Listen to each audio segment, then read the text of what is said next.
These are the 10 most likely players to win the MVP next season. Starting at number 10, I have Donovan Mitchell.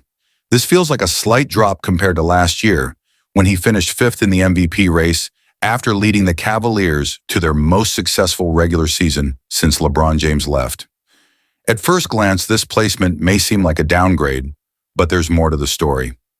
During the regular season, Mitchell averaged 24 points per game on 44/37/82 shooting splits while playing just 31 minutes per night. Those numbers appear modest compared to other star players because Cleveland relied on a balanced, team-first scoring approach. But when the playoffs arrived and injuries piled up, the Cavs had no choice but to put their offense back on Mitchell's shoulders. He erupted for 29.6 points per game, though his efficiency dropped, 33% from deep and 44% overall, showing once again the limits of an offense that leans too heavily on him. Next season, Cleveland faces a big decision: give Mitchell more minutes and usage, or return to the team-first approach that made them so dangerous during the regular season. I believe they'll stick with the team approach, largely because of Evan Mobley's development. Mobley appears ready to take another leap after averaging 18.5 points, 9.3 rebounds, 3.2 assists, and 1.6 blocks on 60% shooting last season. Those numbers understate his true value, as he went on to win Defensive Player of the Year, and by season's end was already being considered the Cavs' best player. Because of Mobley's rise, even if Cleveland improves and stays among the East's top contenders, Mitchell may slip down in the MVP conversation, not due to a decline in performance, but simply because it won't be as clear that he's the undisputed face of the team. At number 9, I have Jalen Brunson of the New York Knicks. This represents a slight improvement from last year, when he finished tied for 10th in MVP voting. Brunson missed a notable stretch of time, but still managed to hit the 65-game threshold. With better health next season, he'll naturally rank higher in the eyes of voters. His game remains steady. Brunson is one of the smoothest mid-range scorers in the league, a reliable pull-up and three-point shooter, and one of the most clutch guards in basketball. He averaged 26 points per game with a 55% effective field goal percentage last season, and in the playoffs, he elevated his game further, putting up 29.4 points per night. He's the kind of player coaches and teammates trust when the stakes are highest. The challenge for Brunson's MVP case lies in context. The Knicks should be better under new coach Mike Brown, with a deeper and more versatile bench. That likely means Brunson's shot attempts will decrease from last year's 18.5 per game to around 15 or 16. However, this trade-off may actually benefit him, as more offensive threats around him will create greater spacing, keeping his efficiency high. Brunson's MVP case rests on elite regular season production and his ability to carry the offense late in games. But because he saves his very best for the postseason, I can't see him climbing higher than number 9. At number 8 is Kevin Durant, now suiting up for the Houston Rockets.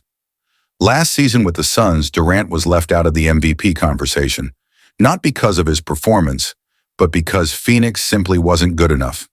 Individually, he was phenomenal, averaging 26.6 points per game on a ridiculous 60% effective field goal percentage, efficiency that few players in history have matched. But in the NBA, MVP has always been about more than individual stats.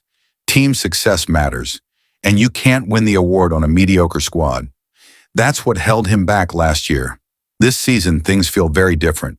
Durant joins a Rockets team that finished second in the West and immediately gives them a clear offensive identity. Last season, Houston often shifted between Jalen Green, Alperen Sengun, and at times Amon Thompson as their go-to scorer. With Durant, that uncertainty disappears. He provides exactly what they were missing: a reliable shot creator who can close out games and deliver consistent scoring at every level. While I don't think Durant will win MVP, I do believe he'll force his way back into the conversation. If the Rockets reach 60 wins, the voters won't be able to ignore him.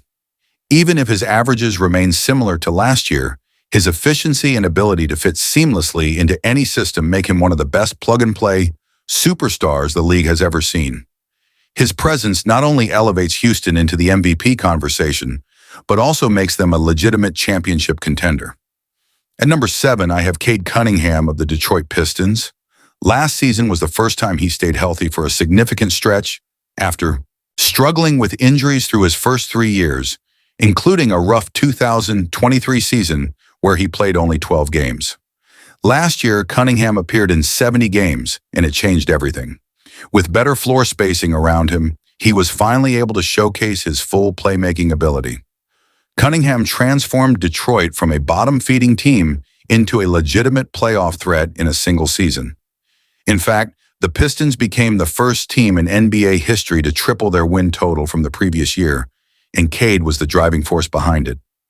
Individually, he was excellent, averaging 26.1 points per game on 52% effective field goal shooting and finishing 7th in MVP voting. His poise, particularly in clutch situations, stood out, as did his playmaking. He averaged 9.1 assists per game while leading the Pistons to a surprisingly competitive first-round series against New York. Detroit didn't make a huge splash this offseason, but their young core should continue to develop, and everything still begins and ends with Cunningham. The truth is, Detroit may not be a high enough seed to push Cade into the MVP top 5. I think the Pistons would need to finish as a top 3 seed in the East for that to happen. That said, his ceiling is sky high.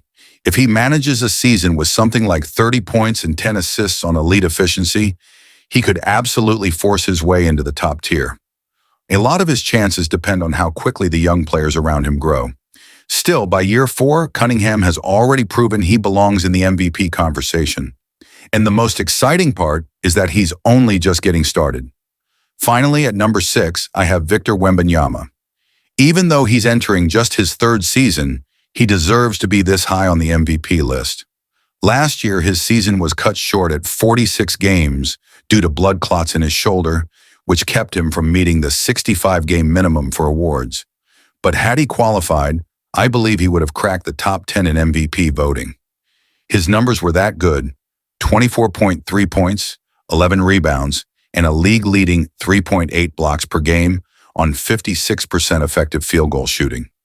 Those are incredible numbers for a second-year player, and they underscore his status as one of the most dominant two-way forces in the league.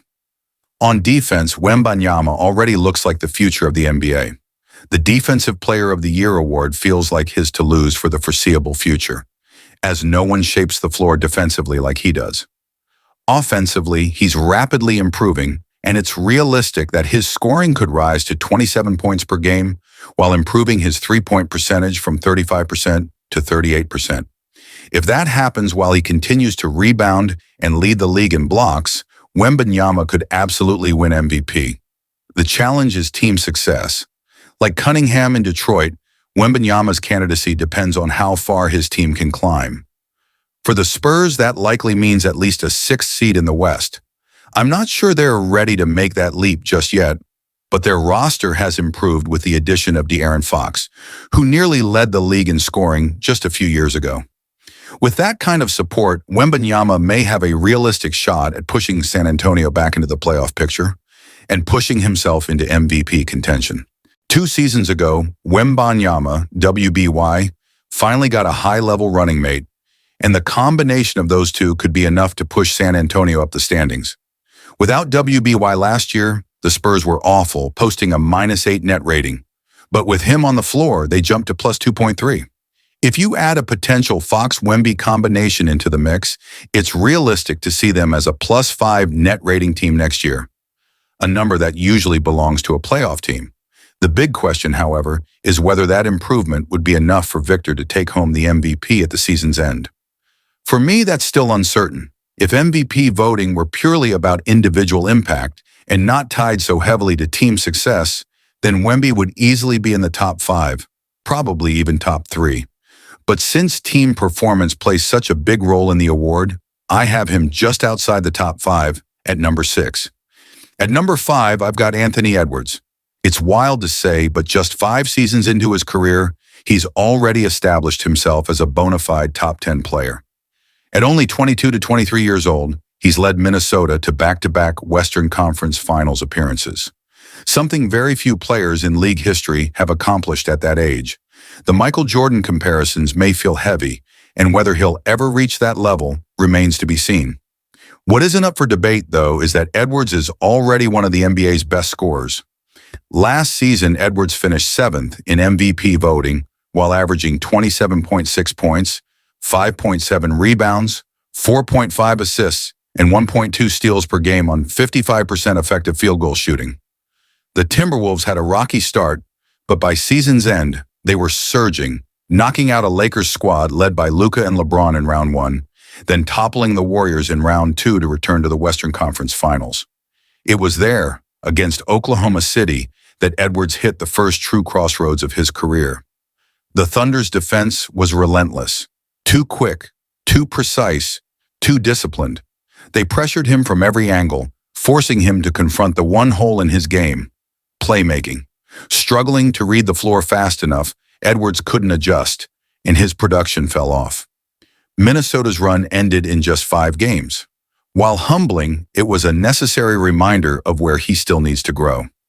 That's what makes this coming season so pivotal.